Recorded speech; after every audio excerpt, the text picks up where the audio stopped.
ఇలా గౌరవ ముఖ్యమంత్రి కేసీఆర్ గారు ఏ విధంగా ఇండస్ట్రీని డెవలప్మెంట్ చేశారు, కేటీఆర్ గారు ఏ విధంగా చేశారు.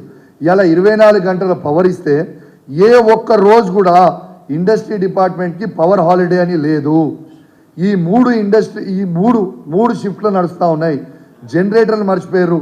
ఇలా స్మాల్ స్కేల్ ఇండస్ట్రీస్ నుంచి తీసుకొని బిహెచ్ఎల్ లాంటి లార్జ్ స్కేల్ ఇండస్ట్రీస్ వరకు చెప్తా ఉన్నాను. ఇలా ఒక్క నిమిషం కూడా పవర్ కట్ లేకుండా ఇలా 10 సంవత్సరాలు కేసీఆర్ గారు నడిపితే దీంట్లో ఇలా ప్లాస్టిక్ తయారు చేసే ఇండస్ట్రీలు కావచ్చు, ప్లాస్టిక్ ద్వారా బకెట్లు తయారు చేసే ఇండస్ట్రీలు కావచ్చు, ఇవాళ అదేవిధంగా పెయింట్స్ తయారు చేసే ఇండస్ట్రీలు కావచ్చు, ఫార్మాలు కావచ్చు, ఇవాళ పెద్ద పెద్ద బ్యాటరీస్ తయారు చేసే ఇండస్ట్రీలు కావచ్చు. ఒక్క సెకండ్ కూడా పవర్ కట్ లేకుండా ఇచ్చింది ఇది కేసీఆర్ గారా, అవునా కాదా? మీ గుండె మీద చేసుకొని జవాబు చెప్పండి అని చెప్పి తెలియజేస్తూ మరియు సెలవు తీసుకుంటా ఉన్నాను. జై తెలంగాణ, జై కేసీఆర్.